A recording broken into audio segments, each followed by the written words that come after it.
is time precious to us? Time is one of the things that defines us as a species and against our kind of animal cousins. We are able to perceive time and conceptualize time, which allows us to plan and evaluate and unlocks reflexive thought. But it's also an enormous burden because we are the only species who understands, or we think we are the only species who understands, that we have a finite amount of time on the planet. So we get quite frustrated when people waste our time.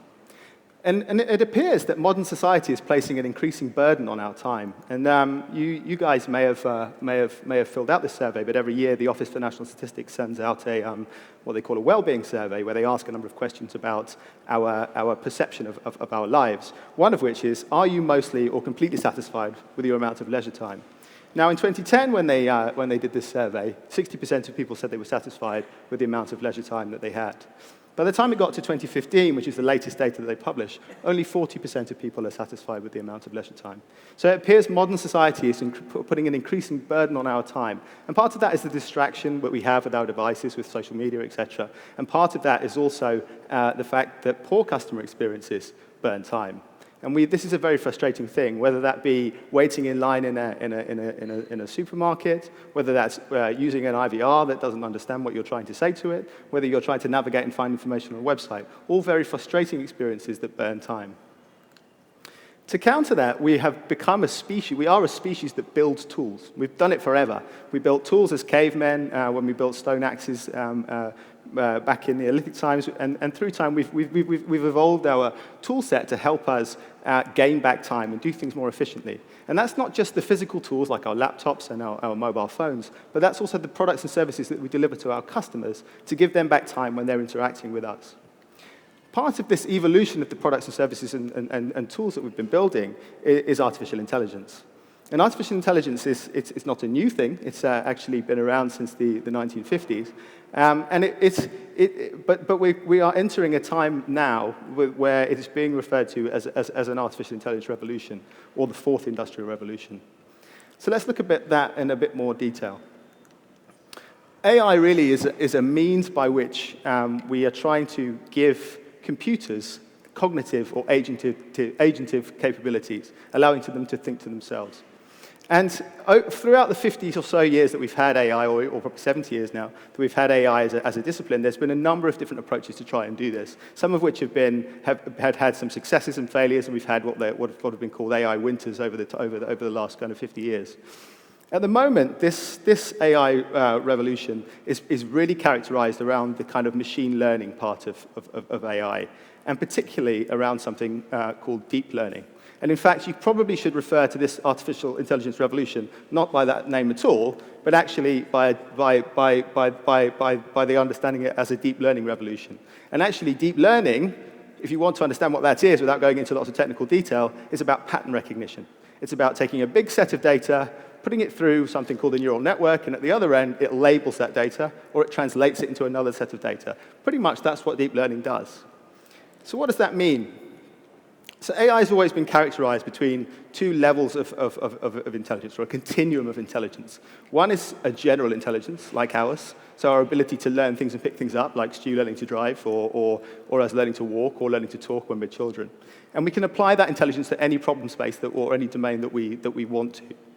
At the other end of the scale is a specific intelligence designed for a specific purpose that carries something out in a way that probably isn't very like the way a human would do that. So specific intelligence might be calculating the next chess move, recognizing a cat in a photograph, something like this, something that the current generation of artificial intelligence is very good at.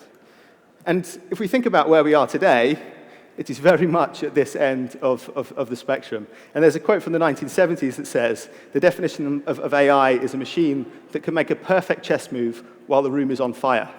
Now, if you substitute chess for Go, we're still at that point. It can understand that how to make the chess move, but there is no way it will get out of that building and it will burn down and die. So how does this revolution of pattern recognition and deep learning give us back time? What AI does is effectively unlock capabilities for us to be able to go and create new experiences.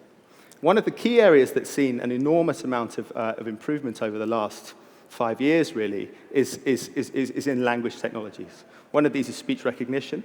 The improvement, the reduction in error rate, as it's called, in speech recognition, has been so significant over the last few years that actually we're getting to points where we didn't think was imaginable. In fact, some of the students or researchers who were doing some of these experiments took their results to their professors, and they were sent back to recheck them. They didn't believe that they would got reduction in error rates as good as this. And we were talking maybe 20-25% reduction in error rate, which we only got maybe 2% a year for the previous 25 years. Machine translation is another area, so the translation between two languages has seen an enormous reduction in error rate, up to 60% reduction in error rate in the last few years. And if you've used Google's Translate services, you'll see that for yourself. They've become much, much better. And you might even have seen that they've introduced the new Pixel Bud headphones, where you can now have a conversation, and in real time, it will translate into another language, unlocking the Babelfish. How amazing is that? And finally, speech synthesis is another area that's seen enormous improvements. And again, last week, Google launched WaveNet from DeepMind into their algorithms for Google Assistant to improve the way that speech is perceived. And again, great improvements there. So how does this unlock time for us? How does that give us back time? Well, speech is our most natural interface. It's the way that I'm talking to you now. It's the first thing we learn to do. If you watch a toddler pick up speech, they just absorb that information. It's incredible. And being able to communicate with our devices like that is very natural and very time efficient. So it's going to be a revolution in the way that we give time back to our customers. Now, the second area that I think is really important in this is data science. And you've probably all got data scientists now in your companies, and probably 3-4 years ago, you didn't have any data scientists. And some of you might even have been to speak to them. It's definitely a good idea. They're very interesting people, and some of them will have conversations with you. What data science does is unlock some enormous capabilities around personalization. And personalization is effectively an ability to provide a unique journey or experience for your customer, whether that be on the web or by offering the right channel of choice or by removing the need to navigate an IVR, etc. And as Stu alluded to, as we go through our lives, we generate an enormous amount of data. And a pattern recognition artificial intelligence is able to use that data to understand and label who we are, and then use that to personalize our journeys. So no longer do we need to think about crafting journeys specifically to one customer or to prototypes of customers. We should think about how do we unlock artificial intelligence to create journeys unique to each one of our customers.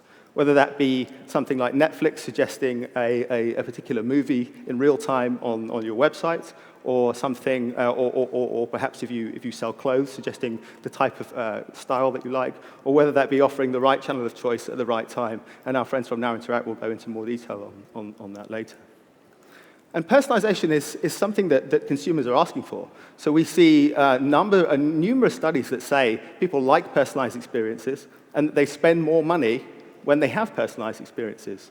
And these are really important things. And the reason that they do that is because it unlocks time again. So I no longer have to make decisions for myself. The machine makes decisions for me. If they're the right decisions, I get that time back to do something else. Things feel frictionless. Things feel painless. Now, for me, the magic here really comes when we bring these things together. And to kind of understand that, we need to go back in time a little bit and look to science fiction. So in 1976, Arthur C. Clarke, who I'm sure you've all heard of, is the great science fiction writer, was writing in the Massachusetts Institute of Technology's Technology Review magazine on the future of the telephone. So how we will gossip with the world in the 21st century. And part of the piece he wrote, the individual wristwatch telephone through which you can contact anyone, anywhere, will be a mixed blessing, which nevertheless, very few will be able to reject. It will be a constant companion, serving much the same purpose as a human secretary. In fact, as electronic intelligence develops, it will provide more and more services, finally developing a personality of its own to a degree which may be unimaginable today. Very prescient, I think, in 1976. Because if we look at the launches of the products, such as the new Apple Watch last year, Siri with the earbuds, and the Amazon Alexa family of devices, we are coming towards that kind of capability. Now, many of you think, yeah, that sounds good, but I've used an Amazon Alexa. It's not really all it's cracked up to be. Siri just gives me answers. And to a certain extent, that's true. But let me give you a flavor from Amazon of where they think this will go. One of the exciting things that I want to draw your attention to as well is the Alexa Prize, which is about to complete in 2017, which is a prize given to university students if they can, and the aim is for them to build a skill on Alexa that holds the longest meaningful conversation. It's about to end. 2 British universities, both in Edinburgh, are in the final, so watch out for it. But I'll let Amazon tell you a little bit more about it. When we started on this adventure that we're on to build Alexa, we envisioned a computer in the cloud, much like Star Trek, where you could just speak and gain access to any information or control the world around you. We've made a tremendous amount of progress, but we're only scratching the surface, and we're doing it with real customers who so far have loved the experience. Conversational AI has come a long way, as demonstrated by Alexa and the Echo family of devices. How Alexa works right now, it's excellent at understanding one thought at a time. But as humans, we do something much better. This conversational interaction is not an easy thing to do. What we envision Alexa to be is more human-to-human interaction. How we bounce ideas back and forth and how we communicate with one another and how we share stories and ideas, it says a lot about who we are. I can't think of a domain of our lives that's not going to be transformed as a result. The better computers get at thinking, the better mankind will be.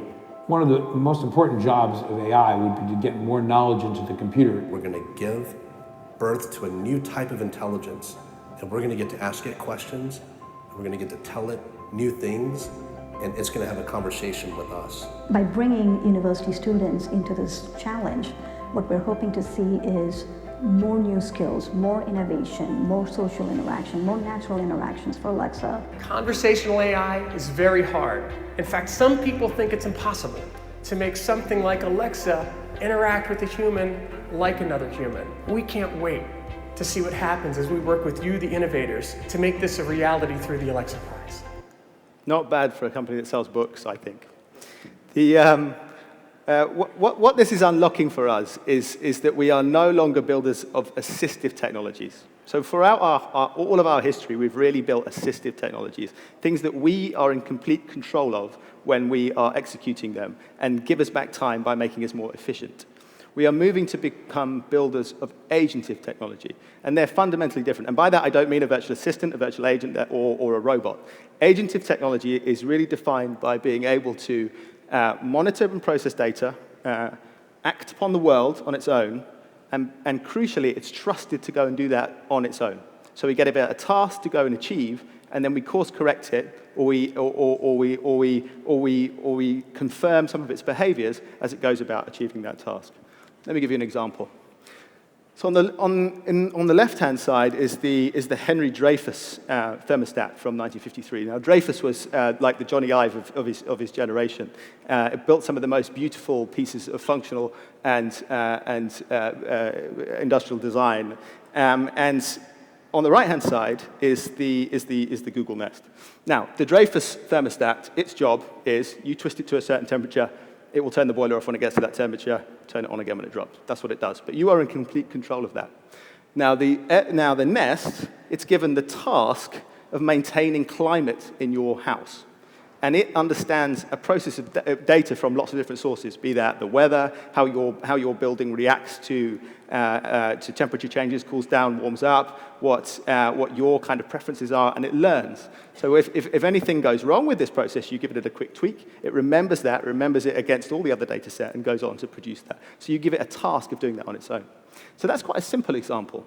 If we think of an example that is probably more akin to what we're all doing, if we think of insurance, so if I have an agent who is able to look after my insurance needs, I tell it that I'm in my 30s, I've got 2 kids, I like going on holiday, I like rock climbing, I live in a house, and I just set it the task of finding insurance products for me over time. It needs to go away, look for those products, come back, buy them, keep them in an insurance wallet for me, and only tell me if I need some information or I need some correction or I need to correct it. I can go back and ask it occasionally if I need an update, but effectively I give that task away completely to that agent. So that's a huge unlocker of time. Now, this is a fundamentally different way of looking at technology, and it's going to change a number of ways that we do business and the way that we design. Now, one of the first things that it changes is really the interaction model. So when we have a normal assistive type of technology, we're in control of that all the time. So we process, and then we do. We look, we process, we do. We look, we process, we do, all of the time. It doesn't do anything unless we tell it to do something. In an agentive model, it goes away and it does stuff, and then it comes back to us and needs to proactively notify us when it wants some help from us, or we need to go to it, interrupt it, and tell it what to do. Thinking of those as in different interaction paradigms is fundamentally different from what we've been doing. There are things like, okay, if my agent that looks after my insurance wants to tell me something, it doesn't want to be doing that at 4 o'clock in the morning. It needs to do that at a time that's appropriate to me. If my mortgage advisor needs to tell me something, I don't want it to do it when I'm at work. I want it to do it after work. And I want it to interrupt me in a suitable way. Maybe it has to start a conversation with me on my Alexa device and then sends me an update of by email or onto the screen or something. I can make some choices. I can course correct it. So the interaction model needs to change, and we need to think about how we deliver that. Another key area that is impacted is brand. Now, if you think about brand, the purpose of a brand is to allow a shortcut to identify quality. You go into a shop, you look at the range of batteries. I know if I buy Duracell, that's probably the best. If I buy Everready, probably second. And then there's a whole raft of others of different brands that actually probably aren't as good as those ones. But maybe some of them are. I just don't know that because of the brand. Now, if we allow an agent to do my shopping, so if we extend the thought experiment with Amazon so that we don't even have to go to a shop, that they know us so well from our personalized data that they just send us products every week because they can predict what we want to buy, then they don't need to send us the brand labeled batteries. They can send us ones that will achieve the task for us in the same way without that. And if we think about voice as a medium as well, we remove the visual element from branding, and it becomes a very different challenge for how do I get my products to market in that space? How do I make my products discoverable in that space? A big design challenge. So our challenge as business leaders and customer experience experts is to work out how do we change and adapt our business models so that we can use this technology and provide services that are sensible in an agentive world. But also, how do we design well for these things? How do we build AI around people? And for that, we need creative design thinking, which for me is really defined by the 3 characteristics of being goal-oriented, data-driven, and person-centered. And my colleagues and partners later on today will go into much more detail about how we do this. But these are the core things that we need to do if we're going to deliver great experiences for our customers. Thank you.